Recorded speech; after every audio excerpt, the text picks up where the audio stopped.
There's a lot of money in this room. There's a lot of money in this summit. There's a lot of money in this city. When you put all that money together, I got what that money can't buy. Because 5 years ago I was given a second chance to live. And I survived an extreme sports injury that changed my life.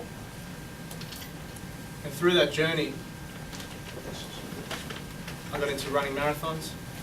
I was a bit like Forrest Gump, got into running in my rehabilitation, kept running, ran marathons, trekked to base camp like Dina, raised millions of dollars for a range of causes around the world. I set up something called Give While You Live to inspire my super wealthy clients to not only embrace philanthropy, but to live.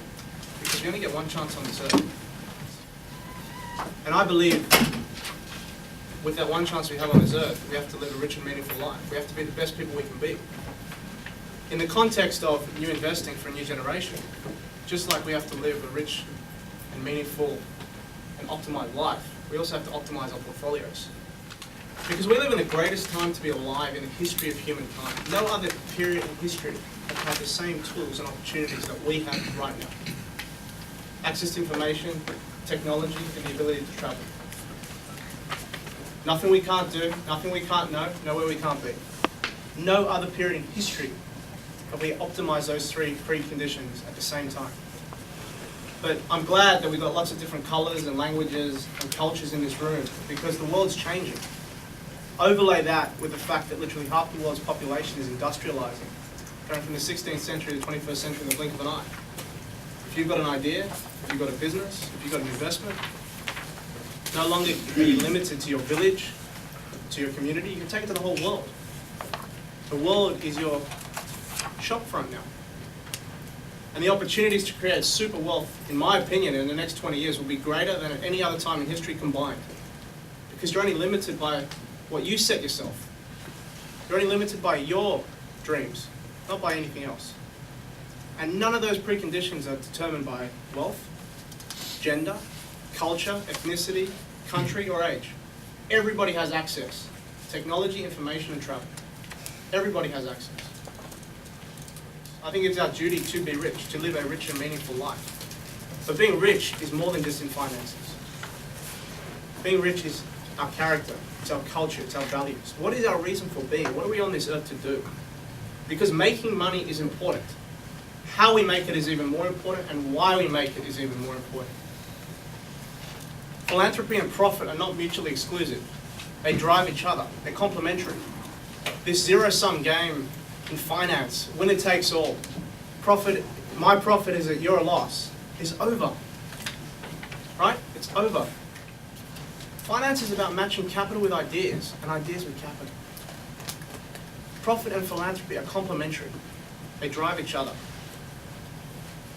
And it's the people in this room that are going to change the world with those values. Because it's our world. I don't need to inherit. It's our world now. Give while you live, now. You know, I think we live in this phenomenal world where we're all told that wealth is somehow the cure to happiness or the cure to unhappiness. It's actually neither. Wealth is an opportunity. Wealth is the opportunity to see what others don't, so you can do what others can't. What we choose to do with that opportunity is up to us. But in my view, and in my world, philanthropy is an asset class. I give speeches on it around the world. Philanthropy is an asset class. Can you imagine a day? Can you imagine a world where the for-profit pioneers, the industrialists, the wealth creators, start thinking about not-for-profit challenges with the same intellectual rigor and objectivities and framework that they look at their for-profit businesses? Or the advisors in the room, next time you look at an equity investment or a real estate investment on behalf of one of your clients, why don't you apply the same rigors, the same questions, the same due diligence to a not-for-profit proposal that your clients get? How much better would the charity be? Objectivity, measurables, accountabilities. And none of this is rocket science. We can all do it. We should be doing it. We should be doing it. Because wealth is an impact. generating this super wealth is not about collecting zeros in a bank account, gathering dust, being eaten by inflation, having our children lacking self-esteem, lacking trust. There's got to be a reason for that. And it's for the impact that that wealth can have. The impact that we can have in this global marketplace. And I find this impact investing thing quite strange, to tell you the truth, and I'm going to apologise who I offend here, but you can deport me, that's the worst you can do. I think impact investing is an overprescribed, bastardised term.